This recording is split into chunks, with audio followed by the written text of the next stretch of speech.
Hello, hi everybody. Hello. Welcome to History 241, Asian Civilizations, Part First. If you are just checking in and if you have registered, please check the WebCT under my name, and that would take you to the banner, and from the banner to WebCT, and please there check the assignments, the sessions that we're going to be covering in this history class, History 241 Asian Civilizations. If you need to email me, contact me with the email address that we will be showing on TV on your screen. So you are most welcome to contact me over the phone, over email, or just come and see me if you can. You are most welcome. So here is my address. My name is Abdul Karim Khan, and my email address is khana@hawaii.edu here at Leeward Community College, University of Hawaii. So please, one more time, go to WebCT and check out the assignments, the material, and the whatever you need to do for this course. So today we would be covering Monsoon Asia, which would be much more. First, let me give you a brief review what we did last time. We covered in session 1 the geography of Asia. We also talked about the historical periods in Asia, the ancient and the medieval period. We talked about the birth of humanity, sort of in general terms, not particularly in case of Asia, but in general terms we talked about the birth of humanity. We also talked about the rise of cultures and civilizations, again in general terms, not particularly in the Asian term. So when it comes to Asia, later on we would get into all these, the rise of human beings in Asia, or the rise of the culture and civilizations in Asia. So that was a sort of quick review what we did in session 1. Now in session 2, today's presentation would be about the Monsoon Asia, but again the focus would be on the place that Asia is. It's more than half of the planet Earth. It's a huge big place that conventionally people started, geographers, they started from the east of Suez, that east of Egypt, all the way up to Japan. So it's a huge big area, and so that's why it's important to know something at least about this enormous place. Now, so for the people are concerned, Asia, as you might know, there are more than half of the world population. Given the world population around 6.4 billion people, and Asians are more than half of that. The exact details by country population would be later on given in another session. And we would also talk about in today's session about monsoon agriculture and how monsoon agriculture affects the lives and the impact of agriculture on the lives of people in Asia. So that's a sort of introduction. And we would also talk about the Asian commonalities, the common features of Asian people, Asian civilizations. Although they are different people, and yet there are a lot of common features in the life or among the people of Asia. We would also talk about the family and the village that we need to discuss. Let's get into the some of the presentation that we're going to be covering today. So first we would start from Asian geographical nature, the geographical natural environment, how nature affects people in Asia. So we would begin with the natural environment. As you might know, Asia, for this presentation purpose, we're going to divide it into 2 sections. One is the oceanic section of Asia in the southeast, and when I say southeast, by that we do not mean Southeast Asia, just the southeast section of the Asian continent. So focus on the ocean, and That's the Asia that faces towards the ocean. So focus much more on the ocean when we talk about Southeast Asia and how the oceanic front of the Asian continent, how it works. Also, the two major oceans that surround Asia, the Indian Ocean and the Pacific Ocean. So we will talk about that, and let's see what else. Yes, the second section of Asia is the huge big landmass in the northwest. So again, in the northwest of the Asian continent, not northwestern, I mean one particular India or any other country, but the northwest of Asia, you have a huge big, landmass, and it gives a wonderful contrast to the Asian continent. It faces towards the ocean, and its back is towards, goes back to the deserts and the plateau, especially the desert of Taklamakan and the Gobi Desert in the western part of China. So today we are going to be covering, number one, the natural geographical features of Asia, and then we would go how the monsoon agriculture system affects lives and the people of Asia. Just look at the map of Asia, and as you can see from here, it's huge and big.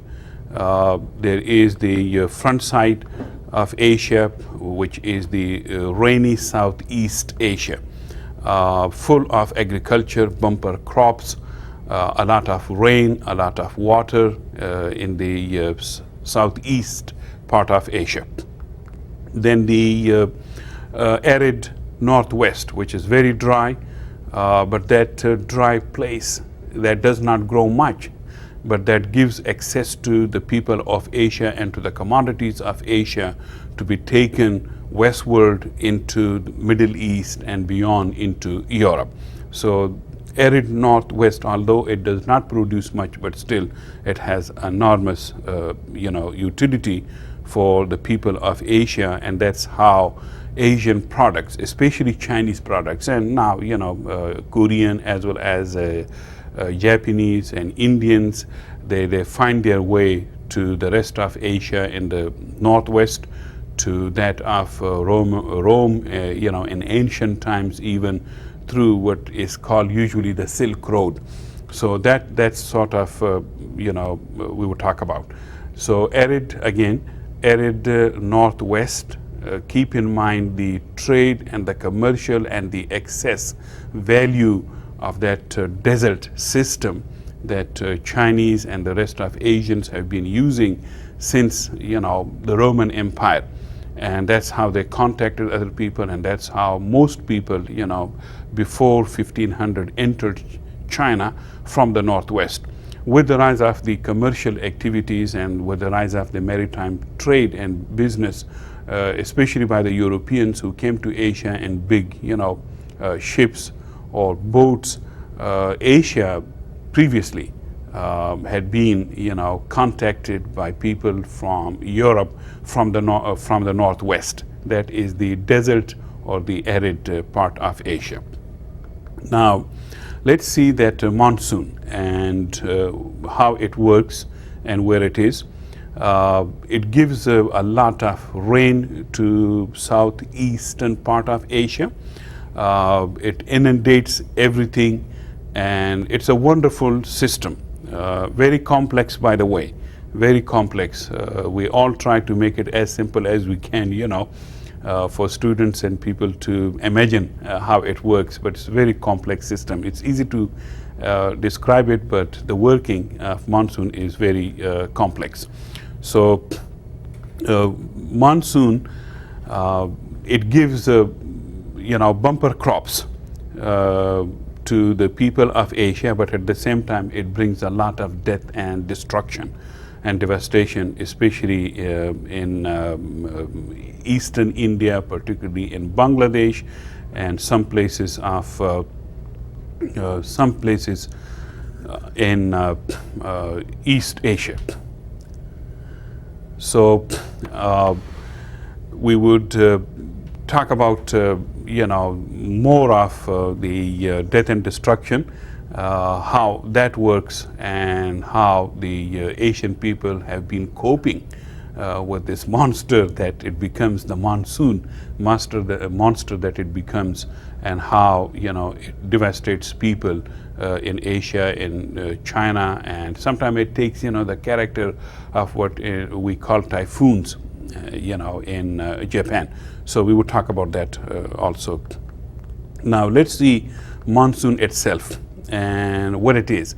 Monsoon is in fact Arabic. The anglicized form is monsoon, but the Arabic term is mosam. And that means in Arabic season or seasonal winds.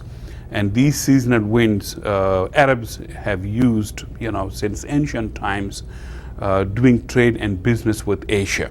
So they would utilize the monsoon winds and go back and forth the way monsoon works, and we would explain that later on how it works. So Arabs and other East African people have used it to do business with the people of Asia. So it has not only agriculture but also commercial use. Now, so for the system itself is concerned, as I said, the northwestern arid or desert plateau, a raised ground completely exposed to the sun, and it's very hot, extremely hot. So what happens in the summer, that northwestern desert or plateau arid area of Asia, which is much more of Central Asia, that is west of China, it heats up in the summer, and the air there, it goes up, and so there the air is replaced by the ocean winds, which are full of water, full of rain. And this is like Central Asia, the west of China, it attracts, or some people call it Asia inhales or breathes in the ocean winds, which I said, full of rain, full of water. And so that wind full of rain and full of water, then later on it strikes or it bumps against the high wall in Asia, which is the Himalayas. That is the mountain range. You can find it in your book map or any map. You cannot miss it. This is the largest, the huge, big, and the tallest mountain system on planet Earth. It divides India from China.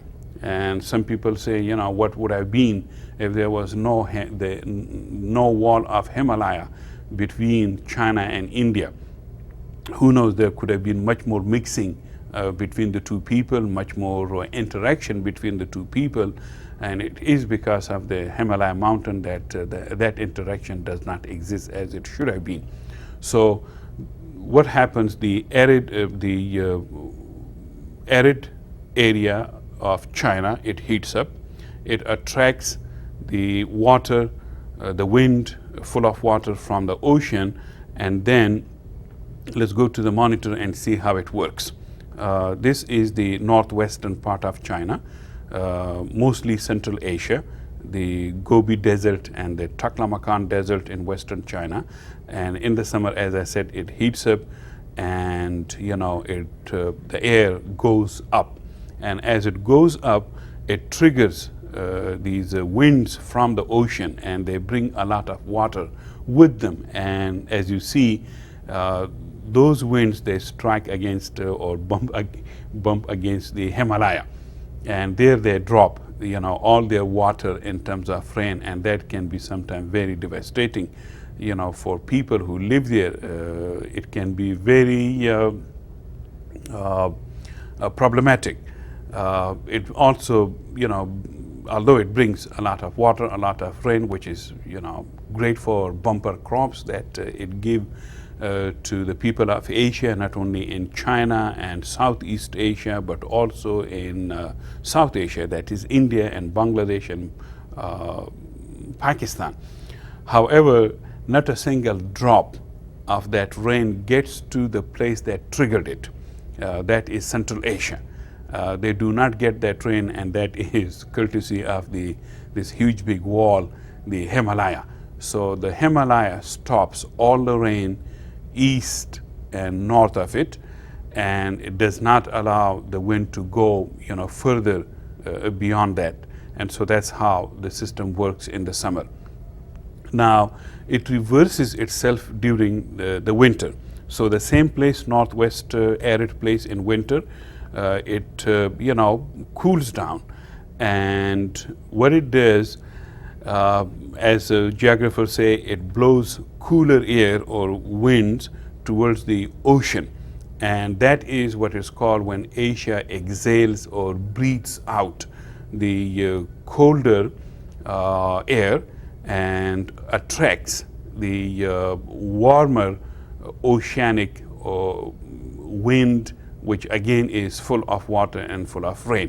So that's how the winter monsoon works, when it attracts the northwestern part of arid part of Asia, when it attracts winds full of rain from the ocean.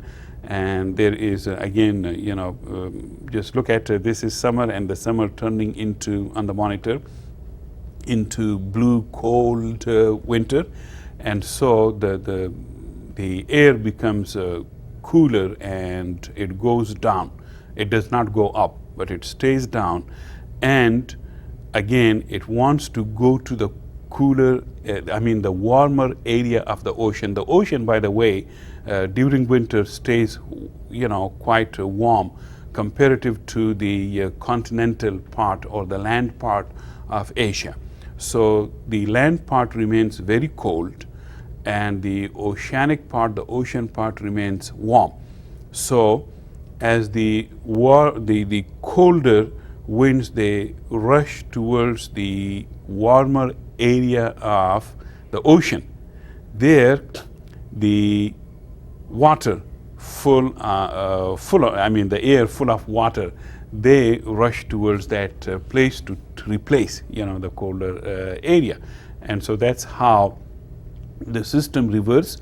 But again, as it goes in reverse, it brings again more water. So 2 seasons of rain, one the summer, sort of late summer, and then early winter. And again, these waters, rains, they give the people of Asia bumper crops, as I said. We explained it, on the monitor and in a simplistic way, but that's pretty much, how people think it works. However, it's very complex system. Think of a place that generates water, rain, during 2 times, winter as well as during summer. So it's a very complex system. We try our best to make the animation and work it out. So one more time, keep in mind the monsoon rains, the agriculture, the bumper crops that it makes possible in Asia, and then how it affects the lives of people on the ground, and even how it creates its own society. So it would not be, that much unfair to say that the monsoon creates its own society. We know of monsoon Asia in terms of geography, but there is monsoon Asian society in terms of, the culture, in terms of the civilization, how people work together and interact with each other, not only, with the neighbors, but even inside home. You would be amazed to know that the monsoon has a big impact on the people in the families of Asia, in the Asian families, and how they interact with each other, not only just children with parents and parents with children, but even husband and wives, how they interact with each other. So let's see the monsoon Asia. And what it does, as I explained, bumper crops and all that, it produces also a huge big population. So the density of population is much more in the southeastern part of Asia, and that, as I explained, is the monsoon or oceanic Asia.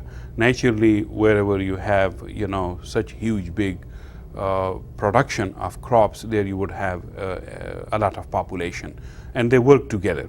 Although modern studies, they tell us the more you have population, the lesser the crops or the lesser the food, But as in Asia, in ancient times or medieval times of Asia, which is much more the topic or the period of this history 241, there it worked. The more you had people, the more you could bring food, or the more you create food in Asia, and that's how the population and food went together. Now, half of the world population lives in monsoon Asia, and you can tell that from just the population that we have in East Asia, that is China, South Asia, that is India, and Southeast Asia, Malaysia, Indonesia, and Philippines, and then East Asia also China and Japan and Korea. So it's a huge, big population. More than half the world population lives in monsoon Asia, and again, thanks to the monsoon, although, as I said, it brings a lot of death and destruction sometimes for people, but it also creates a lot of food, and that food, of course, created this big population. However, the northwestern part of Asia is the complete opposite. As it was opposite in terms of geography, it is also the opposite in terms of population. It's very thinly populated place on planet Earth, very thinly populated. Sometime you would go for hundreds and hundreds of miles, and you might come across a human being or a village. And then amazingly, it's a strange thing to see that in a place which is so inhospitable. Think of some places in the desert of Taklamakan or the Gobi Desert, some places that are just like death valleys, so hot, so arid, and you think that these places and people had never seen rain in their entire life. But people live there, and they have their farms in the oasis. There is a little bit of water, so wherever there is a little bit of water, somehow from the springs or from some stream that come from some mountain area, amazingly there are oases, and that makes life possible, and people live there. They have cattle, mostly sheep and goats. Some of them living closer to the mountain areas can afford to have the camels. So these are basically camel and sheep and goat breeders. They sell them in huge big numbers. Also, the people who live in the northwestern part, the arid area of the deserts, they also are expert in international business. They go between Europe and China, and that's how they been living there for centuries. That's their place. If you ask them to move on to some other place, they won't. And that's an amazing group of people there, and mostly merchants. They do their little bit subsistence agriculture, which is just sufficient to get the food. But the vast majority of people, although live on agriculture, but some of them would also be great merchants, not only locally but also internationally. And these days, they can carry. In ancient time, they used to carry camel caravans, but now they run their modern truck caravans from China to Persia, to India, to Turkey, and even beyond that. So the arid northwestern part of Asia has its own value.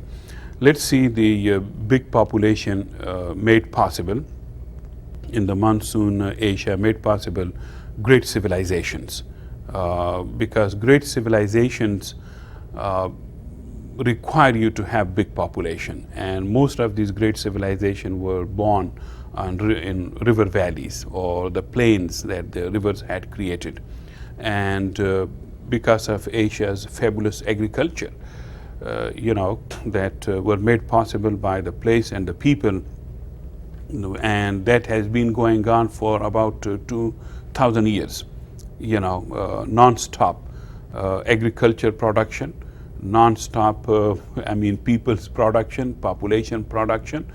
And so far the civilizations are concerned, if you remember, we talked about, in the previous session, civilization means a huge big place, also a huge big population.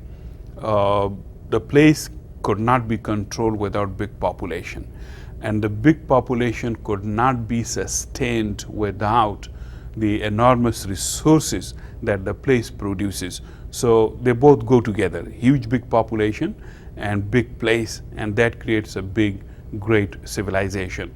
You might have also noticed that wherever there is a river, that river made possible the rise of a culture, and from the culture a great civilization, which would produce a huge big number of people, of course, big population theory.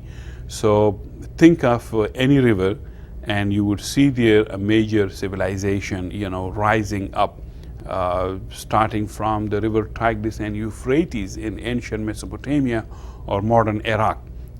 Those two great rivers produced the first human civilization that goes under the title or name of the Mesopotamian civilization.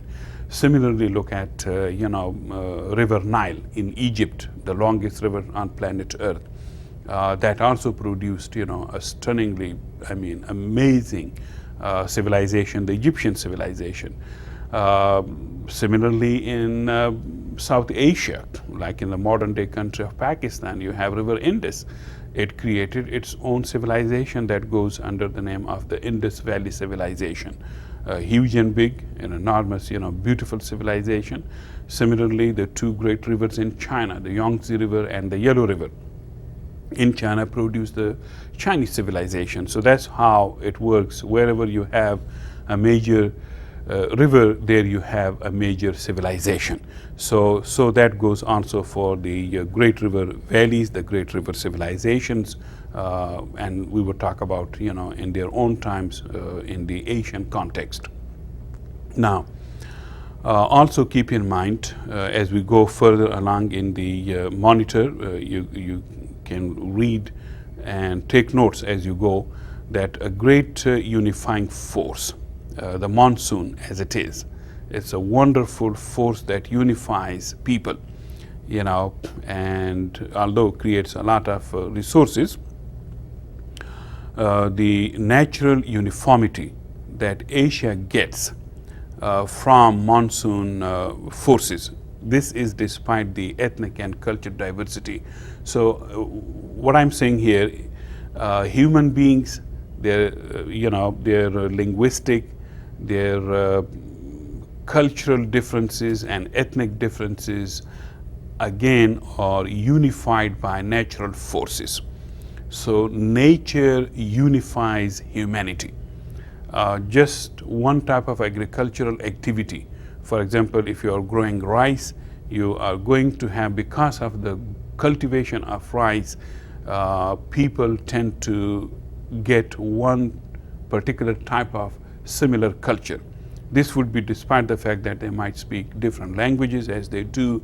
They might look different, so for facial features are concerned, they might belong to different regions, they might belong to different religions, but just because they cultivate rice, it brings them together and gives them a sort of a unifying force. It may not bring them politically together, but it makes them socially and culturally think in similar terms and similar, mind frames. Similarly, the wheat culture does the same thing. So let's see some of the, the monsoon Asia and the monsoon agriculture that is made possible by this great force, or resource, I should say. The impact of agriculture on human social relationship, how monsoon agriculture unifies, as I said, people, their social behavior, and how it works. As you might have noticed, Asia, it produces two bumper crops. Rice culture is much more in the tropical area as compared to the wheat culture, which is continental area of Asia. So the same place, Asian continent, since it's a huge big place, it produces two bumper crops. Rice in tropical areas, that is oceanic area, or the oceanic side of Asia, and the wheat culture in continental areas, and we would see how the two, interact with people. The world is divided, so to speak, between on this line between rice culture and wheat culture. Whatever is to the southeast of the bar, that is called the rice culture, and whatever is to the northwest of the bar, the line, that is wheat culture. And because of that difference, they have differences in culture. Because of the difference in the cultivation of the crop, you have differences in the social structure of the people. Just to give you an example, in rice culture, people, the vast majority of the people, they work together because usually they deal with huge big water, and so they have to control it and control it together. In the wheat culture, it's just the land, and you have to bring the water from somewhere, wherever, I mean a river or a stream. So there, the workforce is not that great. It's on a smaller scale. But in the water places where you have to deal with water, there the scale is enormous. To control water, that's not an easy thing, and to utilize it properly, to create great bumper crops, that's another big problem. And so people tend to work together in the areas that have a lot of water. So keep that in mind. As we go along in this, History 241, you would be amazed how agriculture, how natural environment, how natural resources, or the lack of it, create its own, or these forces, they create their own cultures among human beings. So keep in mind the rice culture in much of Asia, and the wheat culture in much outside, in much of the area, Eurasia, which is outside Asia. So let's go back to the monsoon agriculture and how it works. What it is, the way people or scholars divide the nature of labor is equal to the nature of land. So which is natural. So if you are dealing with huge big landmass, naturally you need a huge big number of labor. Also, it depends on hard land and soft land. So there, you have to use different mechanism to deal with the hard land and to deal with the soft land. Again, the problem of less water and the problem of more water. Sometimes, less water is a problem, but more water could also be a big problem. So both have their own impact on the people and the way they behave. In the areas of hard land and less water, the nature of labor is much more individual and individualistic. In the areas where you have soft land, because you have more water, the nature of labor is always collective. So in one area where you have less water, hard land, people, they somehow work on their own individually on the land, and whatever they produce, of course, belongs to the individual. On the other side, in the soft land and more water, there the labor is much more collective, and they share together things or crops or their production. But it's not just only sharing the crops. There in the two areas, people tend to be a little bit more together. And I'm referring basically to the rice culture, where you have soft land and a lot of water. As I said, it requires a lot of people to work together, and so what it does, it brings people more and more together in the labor force, and that brings them also socially together. You might have seen, in Vietnam or in China or anywhere in Southeast Asia or Japan or Korea, in the rice cultivation area, or for that reason in the east or south of India, you might have seen even families together they work together. The mom, the father and the mother and even the children, they work together, and not just one family. Sometime maybe the whole village. They go or they take all their families and they work together. And the amazing feature of that work is everybody is in everybody's sight. Everybody knows, everybody there because they work together. They know how to deal with the problems together because the problem is the same, whatever the problem is, whether it's dealing with the, water, or they help each other a lot because they deal with the same problems. So they know the nature and they know each other and they know how each other feels. Each one feels when they are faced with the same problem. So that's why there is much more understanding in the rice culture area or population, much more understanding on part of the people. As I said, they work together, so that's the one major reason. Everybody knows everybody. In the wheat area, there the nature of labor and work is much more individualistic. There, one thing you would notice, the men would be always out working, hard on the hard land. And even a man, no matter how strong he is, he cannot do it on himself. So he has to use, a strong animal like, ox or horse to break, the tough terrain of the wheat culture area, the continental area. So it's always the man who is out. Traditionally speaking, now they have tractors, a lot of mechanized agricultural devices that they can take and, work on the land. But traditionally, men had been always out, and even these days, those who cannot afford the mechanized agricultural, machinery, men are always out. The women, they stay behind in home, and they take care of the domestic, problems, the domestic chores, the domestic, issues, much more dealing with the children inside the home rather than outside the home. So that, what it does, it separates people.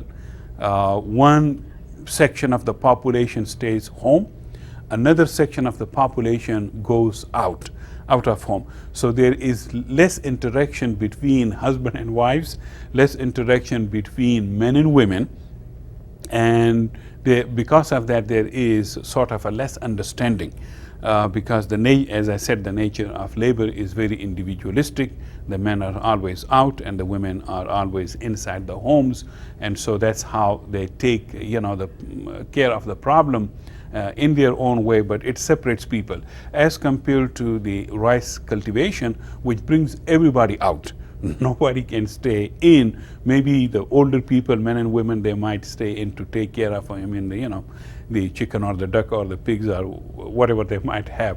So that's how the nature of the two crops. And think about it, that the nature of cultivation, creates its own culture, its own society, and the relationship between the people, how these relationships differ from place to place. Let's move on into more the monsoon agriculture, where, as I said, since people deal with huge big body of water, there the nature of the work is much more collective. So they collectively control, monsoon, torrential rains. When they save themselves or help each other, it brings a lot of death and destruction, as I said.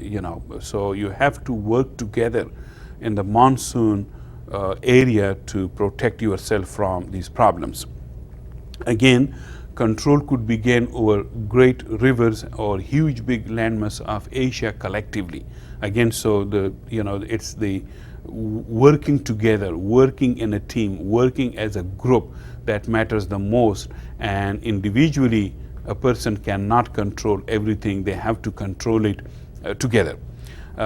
Great natural resources as they exist in Asia, whether it is the resource of water or whether it is the resource of land, people have to work together. So that's why great natural resources require great human resources.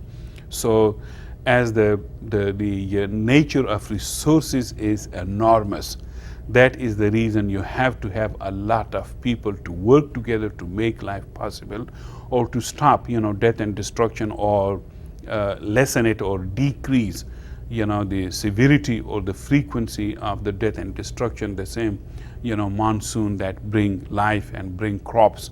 So it's a sort of a double-edged sword. The monsoon rains, and the land also, in a way, it's a huge and big. One family, one nation. I mean, one group of people, a smaller group of people, or a smaller family cannot control it. So people have to work collectively, and hence, you might have heard the Asian societies known for working together. The collective nature of the Asian people. There is much more working together as a group, working together as a team, which, in the wheat culture is difficult for people to achieve, because there the nature of labor is much more individualistic. So there individualism, and here much more collectivism. Let's go back to the monitor and see how it works. As I said, in monsoon agriculture, area, you have to have a group, you have to have a team, and that's why people think together as a team, as a group, to make life possible.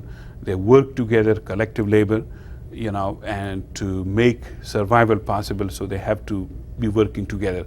So for collective survival and success, you have to have a central authority to organize all these people in labor in such a way that whatever the program is or whatever the goal is, that is achieved collectively in a successful manner.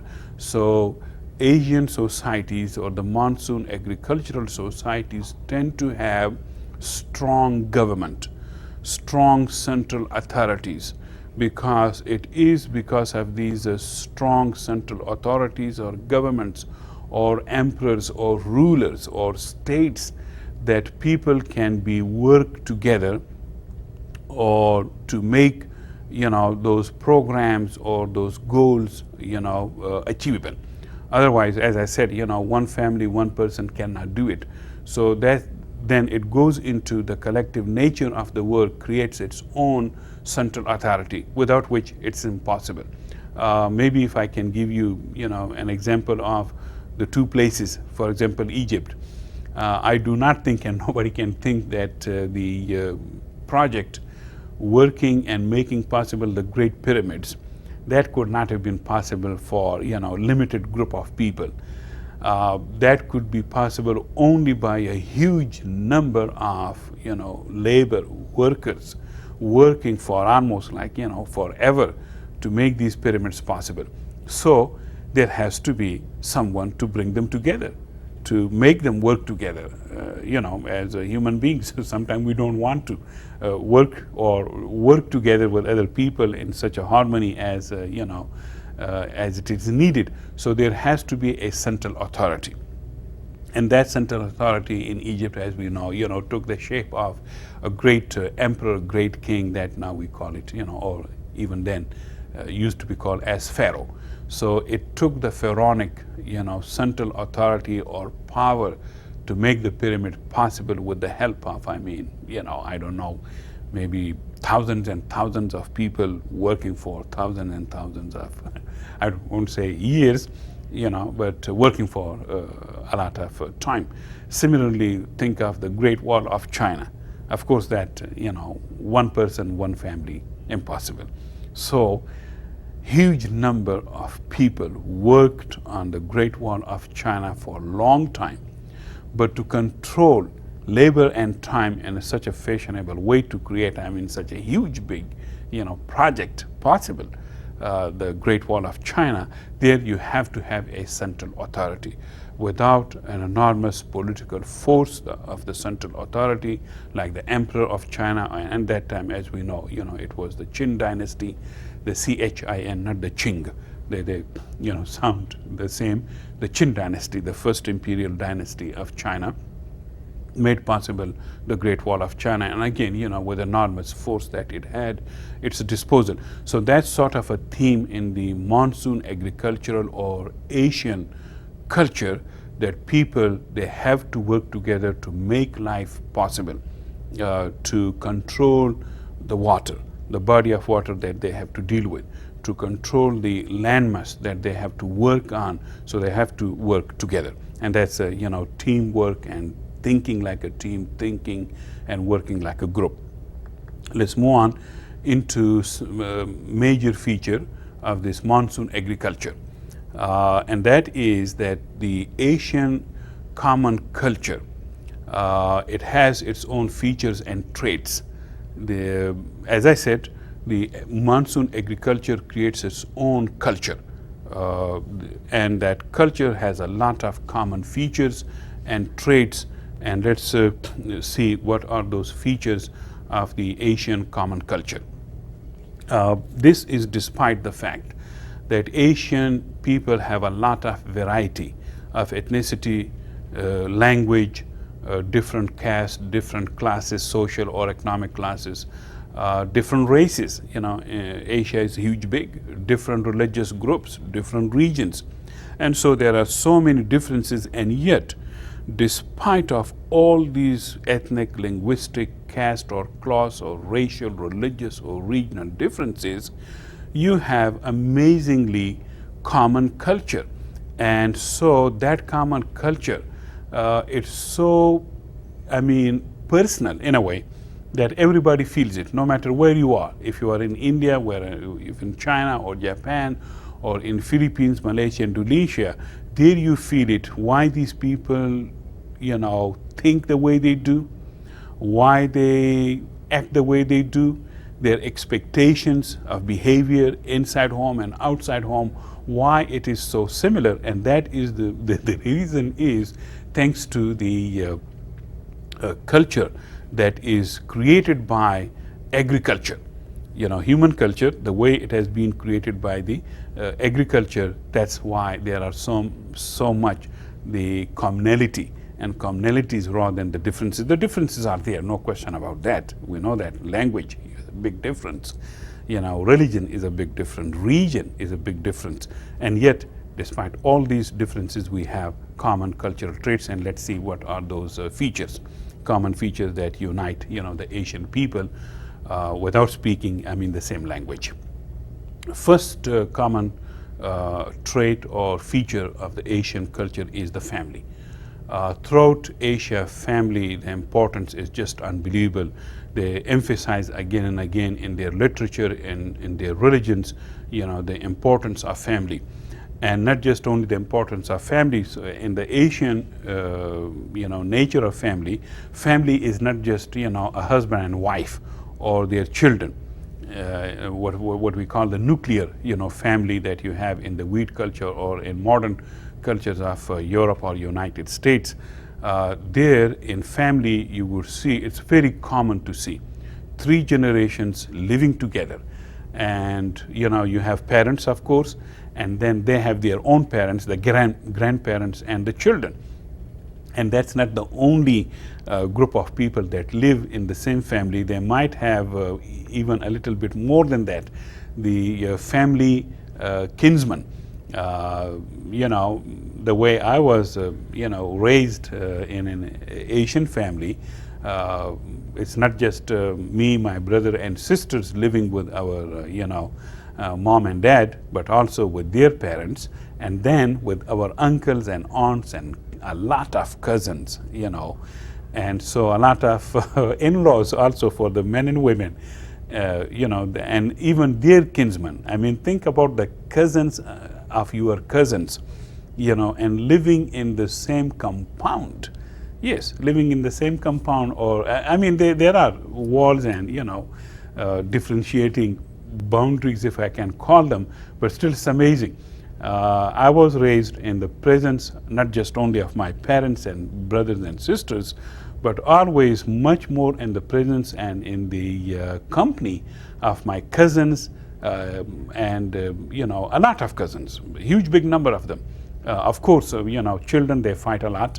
over things. So that's, one sort of distraction or drawback, if we can call it, of the children fighting, and then the mothers or even the father, they jump into the fight, in the children fight, which is very, human, and it happens a lot because every, father or mother, they blame the other children, not their own.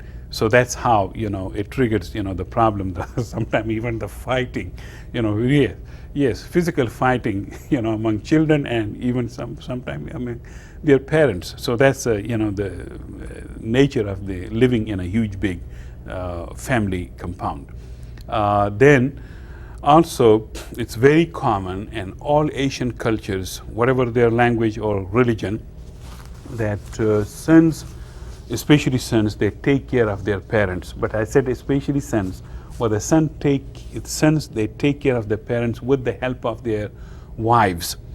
So it's always your daughter-in-law, who helps and take care of her parents, in-laws. So I say sons take care of parents. Yes, they do, but keep in mind it's always the daughters that work together. Beside the sons, beside taking care of their, they take care of their parents, but that's beside taking care of their own families, and they have to live with sometimes the problems and even the brawls that we see experience between mother-in-laws and daughter-in-laws. It's very common. Whether you are in China, whether you are in Philippines, Indonesia, Malaysia, whether you are in India or Pakistan, or even beyond that, anywhere in Asia, whether monsoon Asia or continental Asia, boy, the problem between mother-in-law and daughter-in-law, that is just like from Adam and Eve times and still going, unending, So that's one of the drawback, I would say, or the fault, so to say, of the extended Asian family. So, the daughter-in-law, she is young, maybe inexperienced, and the mother-in-law, as she gets older, she also, becomes a little bit impatient, and so that's why the misunderstanding between the two can easily take, and create the worst, in the two human beings. So that's how, the problems are created. And then, of course, the son is caught up always between his wife and mother. So he doesn't know, whom to blame and how to act. That's another problem for him. If he sides with his wife, is going to be, not that good to his mother. And the mother would taunt him that you always side with your wife, and vice versa. So he's always caught. And some people like myself, for example, we just get out, don't get caught into the problem between your mom and your wife. Just get out of home and let them settle in, and when they're calm down, you can come back. And that's most of the people they deal with, so don't get involved into it. That would be the third party, which is not good. Let's see other features. So the importance of extended, families, they create their own networks, the extended clans and caste and classes. It has, its own importance, and it is because the mutual help that you get in agricultural labor or natural disaster. So you need that help that comes only with extended families and with extended, networks of clans and caste and the class that in which you live in, and that area, immediate area where you live in. So mutual help is very important, without which nobody can survive, especially in agricultural labor and natural disaster. Just like, we know in tsunami, so many children were adopted by, surviving men and women. It happens a lot in Asia that after natural disaster, people do take care of them, especially of their children, as if they are their own children. So that's the good part. However, there is the minus, part of it, and that is lack of privacy, because you live in very tight, close quarter conditions, so that sometimes it may not give you a good, privacy to whatever you need to do. Also, throughout Asia, the public expression of love, especially for the opposite sex, is very rare and it's taboo. And even, like holding hands, between same sex is no. And so what happens, throughout Asia, you would see men and women, of course, separate, and if they walk together, and when they're together, they do not hold hands. But you will see, teenager boys and girls and even older holding hands and even having their hands over each other's shoulder, and that signifies their close friendship. Nothing else. I don't know who brought this, to Europe or United States, that if two men are holding hands or two women holding hands and going together or having their hands over each other's shoulder, it means something else. I remember when I came to this country in 1986, I was in Eastern Washington University, and a friend of mine who had come with me, from Pakistan, to the same university. We came on the same, aircraft, and from the same university to the same university, and we lived, for 1 year in the same room. And when we would go out, we, of course, as we did, in the past back home, we sometimes, did hold each other's hand. So one time on campus in Eastern Washington University, our international director, the director of International Students Program, he saw us and he ran after us and said, "Kareem, don't do this." Here in this country, men do not hold hands and do not hold, they don't put their hands on each other's shoulder. And I was just shocked. What's wrong with this? This is, he's my best friend. And he said, yeah, he may be your best friend, but don't do this. Holding hands, here, it meant something else. And then later on, as time went and passed by, I understood what the problem was, if, and why and how it's interpreted, in a wrong way. If two men and women, they stay close or holding hands or putting their hands on each other's shoulder, which is very common as you go to anywhere, to India, Pakistan, China, Japan or Korea or Southeast Asia. It's just, being together and close and not having, you won't hold a hand with someone else, so that means you are two good friends. All right, let's move on in another major feature of the Asian culture, which is marriage. And again, marriage is, taken in a different way. In the Asian context, it's a union of two families rather than a union of two individuals. Of course, it is a union, of two individuals, the husband and wife, but more than that, marriage is taken like a union between two families that bring them together. Also, not only a union between two families, but between two clans, So I become the son-in-law of my, parents-in-law, and my wife becomes daughter-in-law of my parents.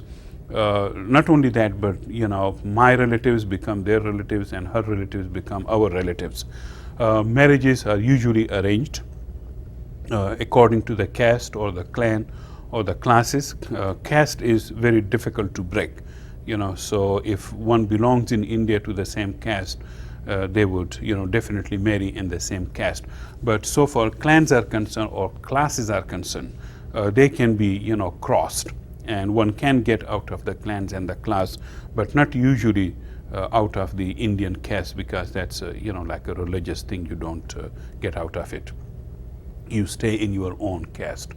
Marriage is also considered like a bridge or ladder to reach out to other families, other clans, and make, friendship and networks that are so valuable and precious in the agriculture life of the people that live there in Asia.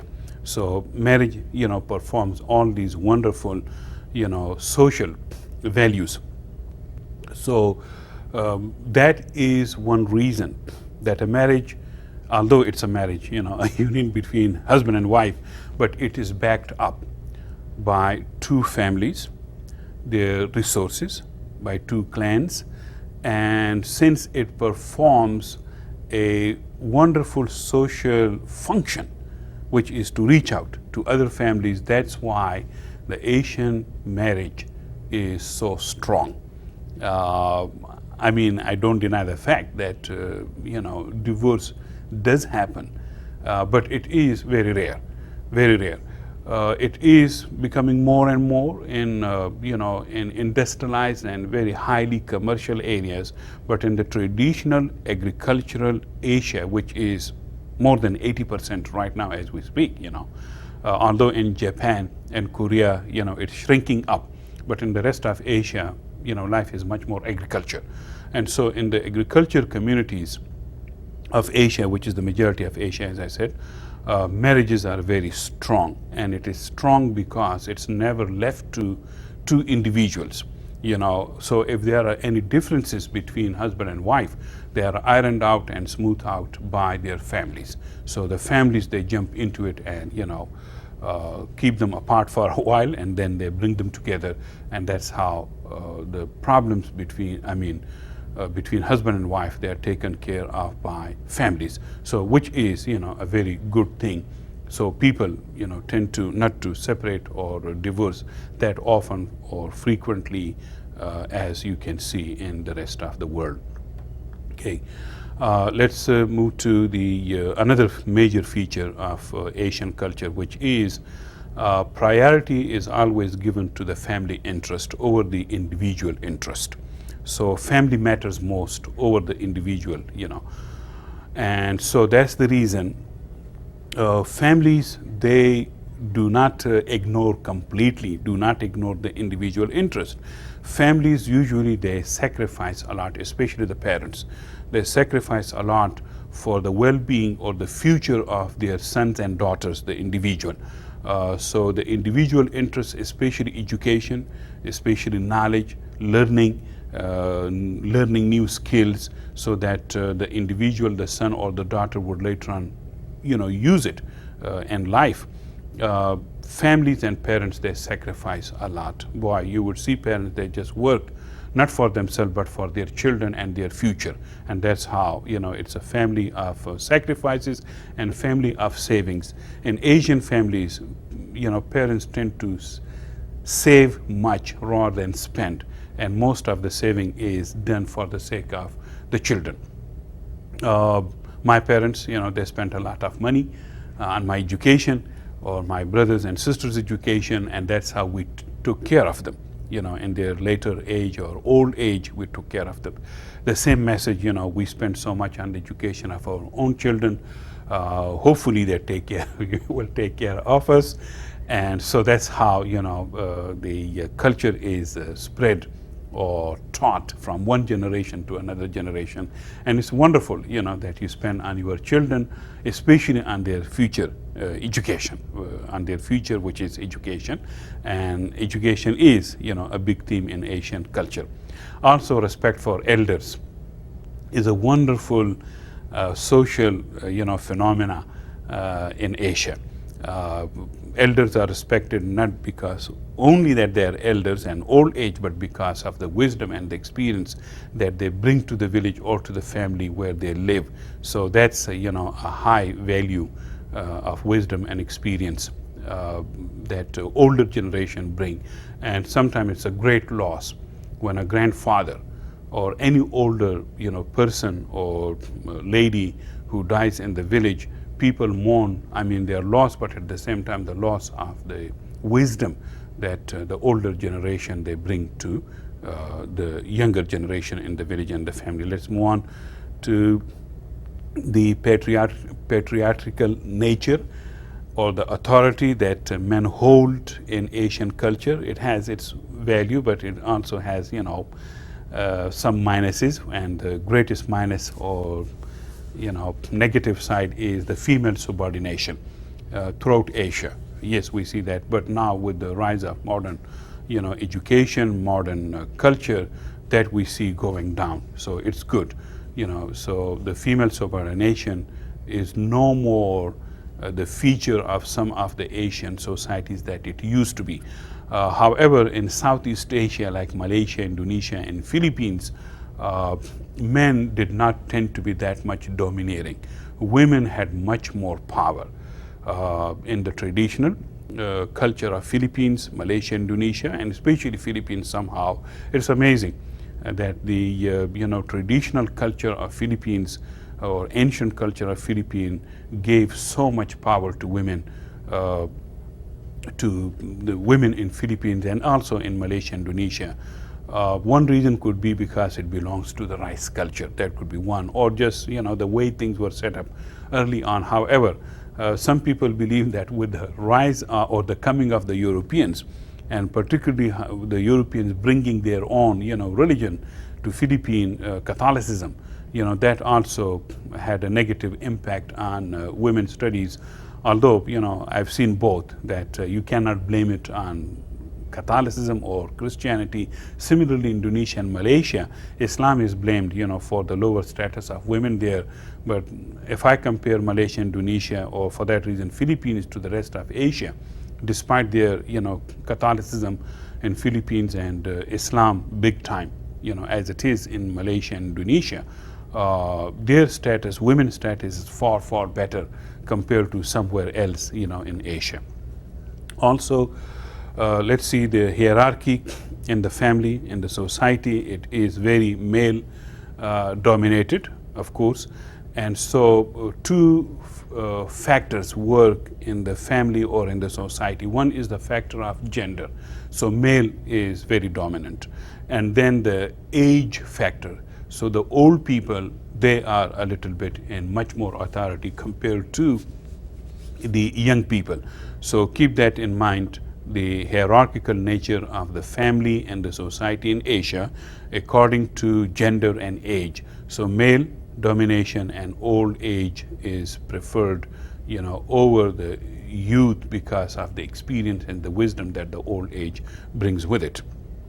Although we say we are talking of the Asian culture and sons are preferred, no question about that, but that preference for the son you see throughout the world. Especially in Asia, it is because of the hard agriculture that we talked about so much, dealing with the land resources, with the water resources. Men tend to have big muscles, stronger bodies, that type of stuff, and that's why they always needed more sun to work in the hard agriculture work.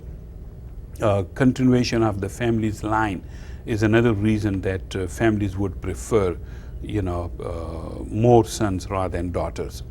That also creates gender discrimination, especially discrimination against women and daughters, where I have seen families that they would rather spend more money on the education of their sons rather than daughters. So that is gender discrimination. It's also because of the gender thing. You would notice in Asian families that men eat first and women eat later. So that some people take it as gender discrimination. But the greatest discrimination, if you ask me, is the discrimination in education. That more people, more families would spend more on their sons rather than on the education of their daughters, and that really hurts. And it deprives the half or more than half section of the population of education and the skills that they need, and that's why it breeds a lot of ignorance, it breeds a lot of crimes, it breeds a lot of other problems in the society. So you have to give proper education to both, to men and women, and that's how the nature. So education is very important in Asian cultures. Since ancient times, education is always looked upon as a key to economic and social uplift, not only of the individual but also of the entire family. Education is also considered to be sort of an instrument of protection against the high-handedness of corrupt officials such as police, tax collectors, and magistrates. So to protect yourself, you have to have educated people in your family who hold higher positions in the state or the local, bureaucracy, and they could be a good guarantee for you to protect yourself from the high-handedness. Another major feature of Asian culture is the Asian village, which we talked about a little bit. That's the most common lifestyle village. A very common feature, very important feature of Asian culture. It engages people that live in villages for life in predominantly agricultural activity. So most people in villages, they engage in agriculture activities, and they spend their whole life in nothing but production of agriculture, commodities. Asian village brings people together. It brings them closer in network relationships. Everybody knows everybody.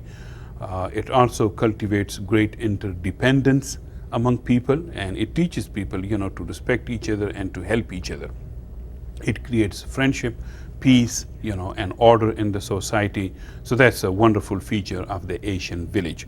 And it also, gives people a place to exchange goods. Asian village. It's also self-governing, and it governs itself according to its own, laws that the village elders or the village councils, bring people together. In conclusion, again, we talked about a monsoon system, the agriculture and the population that go together, the cultivation of rice and the wheat, and how they, create different cultures. We also talked about the cultural commonalities in Asia. We talked about the family and the village in Asia. And I really thank you very much for giving me the time to talk to you. And please, one more time, check the website, WebCT, for any assignments that might be coming in. And thank you very much.